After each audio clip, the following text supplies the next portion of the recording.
This year might be the crappiest Summer Olympic Games ever. No, literally. These are the shores of Rio de Janeiro's Guanabara Bay, one of many waters that Olympic athletes will be competing in. In July 2015, the Associated Press started an 8-month investigation conducting tests of the waters of Rio from bays to lagoons, shorelines to far offshore waters. The number of waterways that were tested safe and virus pathogen free? Zero.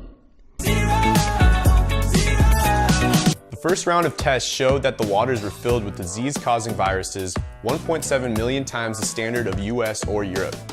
Athletes were competing in the equivalent of raw sewage. And yes, raw sewage contains exactly what you're thinking: human pee and poop. More recent tests showed that the problem was more widely spread than previously recognized, with contaminated waters showing a kilometer offshore from the bay. Hearing from the perspective of the athletes, 13 of the 40 members of the US rowing team came down with stomach illness at the World Junior Championships in Rio last August. Athletes who ingest 3 teaspoons of water have a 99% chance of being infected. Some racers competing in swimming, sailing, and rowing reported hitting floating waste, including a sofa and a dead dog. A dead dog? Are you serious? So what is the cause of all this waste? Rio has always been plagued with an inadequate sewage system and waste disposal. Untreated waste is constantly dumped and flowed into the bay. Larger companies also worsen this issue by illegally dumping waste. Rio won the right to host the Olympics based on a lengthy bid document that promised to clean up the city's scenic waterways by improving sewage sanitation. Brazilian officials now acknowledge that this won't happen. So what are the harmful effects of raw sewage in water ecosystems? Let's look at fish and other aquatic life.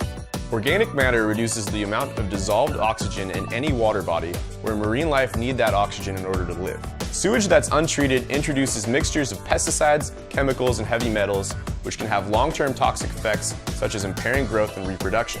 Out of the 7.5 million tickets available, less than half have been sold.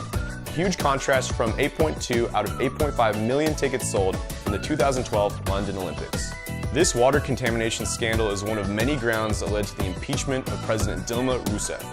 But will that be enough to improve not just the state of the Rio Olympics, but also the future of Brazil? Tell us what you guys think on the comments below.